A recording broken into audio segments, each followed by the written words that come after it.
ఓం సాయిరామ్. సాయి భక్తులందరికీ నమస్కారం అండి. మీ అందరూ సంతోషంగా ఆరోగ్యంగా ఉండాలని, సాయినాథుని ఆశీర్వాదం మనందరికీ ఉండాలని మనస్ఫూర్తిగా ఆ సాయిని వేడుకుంటూ ఈ వీడియో మొదలు పెడుతున్నాను.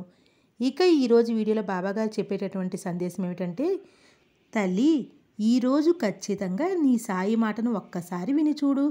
తప్పకుండా నువ్వు ఎదురు చూస్తున్న వార్త నీ చెవిన పడుతుంది అని బాబాగారు ఈరోజు మన కోసం ఒక మంచి సందేశాన్ని తీసుకొచ్చారండి. మరి బాబాగారు చెప్పాలనుకుంటున్న ఆ సందేశం ఏమిటో బాబాగారి మాటలను వినే ముందుగా బాబాగారి గురించి 2 విషయాలు తెలియజేస్తానండి. బాబాగారు మనకి ఎన్నో సూక్తులు తెలియజేశారు. వాటిలో నా వద్దకు ఎవ్వరూ వారికి వారే రారు. అనేక విధాలుగా వారిని నా వద్దకు రప్పించుకుంటాను. భక్తుల యొక్క రక్షణ కొరకే నేను వారి వద్దకు వస్తాను.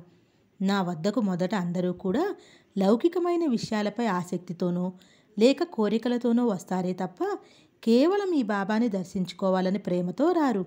కోరికలు కనుక తీరి ఒక మంచి స్థాయికి వచ్చిన తర్వాత నన్ను అనుసరించి సన్మార్గంలోకి వస్తారు. ఆద్యాంతాలు లేనటువంటి ఈ పాదాలు పరమ పవిత్రమైనవి. కాబట్టి నాపై విశ్వాసాన్ని ఉంచండి. మీ కోరిక తప్పకుండా తీర్చేటటువంటి బాధ్యత నాది అని బాబాగారు మనకు తెలియజేయనటువంటి సూక్తులు లేనే లేవండి. బాబాగారు చెప్పినటువంటి ప్రతి మాట కూడా మనకు గొప్ప సూక్తులే. సాయిబాబా వారు భక్త సులభుడు. భక్తులకు ఎలాంటి కఠోర నియమాలు పెట్టకుండా, అంటే బాబావారి దర్శన మాత్రమే లేదంటే స్ఫూర్తి మాత్రమే ఆయన వెంటనే ప్రసన్నులు అయ్యేటటువంటి గొప్ప భక్తవత్సలుడు ఎవరైనా ఉన్నారు అంటే ఆయన సాయినాథుడే. అజ్ఞానంతో వచ్చిన వారి యొక్క హృదయాలు బోర్లించినటువంటి కుండలు లాంటివి. వాటిని జ్ఞానంతో మనం ఎప్పటికీ కూడా నింపలేమంటారు బాబాగారు. అలాగే విశ్వాసంతో ఎవరైతే ఎక్కువగా తెలుసుకోవాలని జిజ్ఞాసతో ఉండేవారికి వారి యొక్క హృదయాలు నేను ఎప్పుడూ కూడా సరైనటువంటి కుండలలాగా ఉంచుతాను.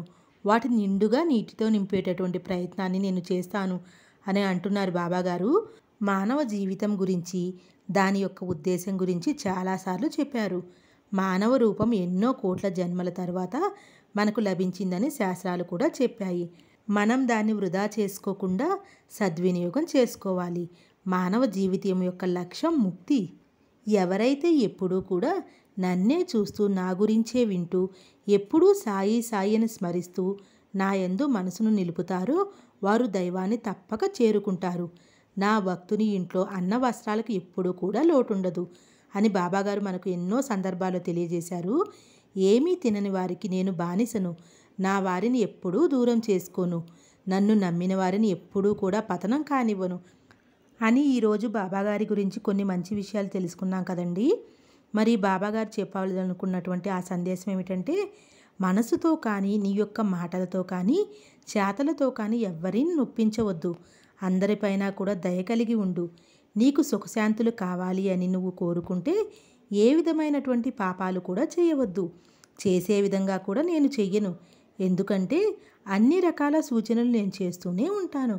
వాటిని ధిక్కరించి ఏదైనా పాపపు పని చెయ్యాలి అని నిర్ణయించుకుంటే నేను అందుకు ఏమీ చెయ్యలేను. నిన్ను ఎవ్వరితో కూడా పోల్చుకోవద్దు. ఎందుకంటే వారి యొక్క అర్హతను బట్టి వారు ఉంటారు. నీ యొక్క అర్హతను బట్టి నువ్వు ఉంటావు. కాబట్టి ఈ విషయాన్ని ఎప్పుడూ కూడా మర్చిపోవద్దు. ఇతరుల సుఖ జీవితాన్ని నువ్వు ఎప్పుడైతే చూసి సంతోషపడతావో అప్పుడే నీ జీవితం కూడా సంతోషమయం అవుతుంది. అందరి మేలును నువ్వు కోరుకున్నప్పుడు భగవంతుడు తప్పకుండా నీ మేలును కోరుకుంటాడు. ఈరోజు ఈ జీవితంలో అత్యంత సంతోషకరమైన రోజుగా మారుతుంది. ఇతరుల విషయాల్లో నువ్వు జోక్యం చేసుకోవద్దు. ఎవరి బ్రతుకు గురించి వారు కష్టించి ఆ కష్టానికి తగిన ప్రతిఫలాన్ని దైవ నిర్ణయానికి వదిలేస్తే తప్పకుండా వారి యొక్క వృత్తిలో లాభాన్ని పొందుతారు. ఇంకా కొన్ని సూచనలు నీవు తప్పకుండా తెలియజేయబోతున్నాను.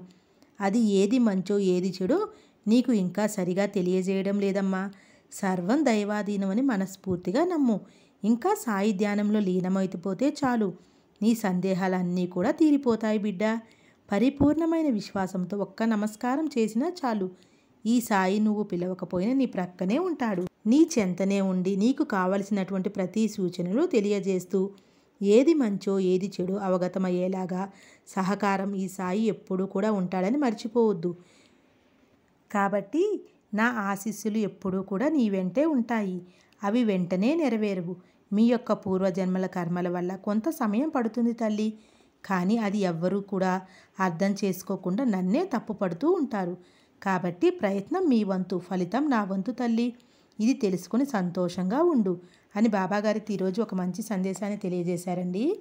మరి బాబాగారు చెప్పినటువంటి ఈ సందేశం మీ అందరికీ నచ్చింది అనుకుంటున్నాను.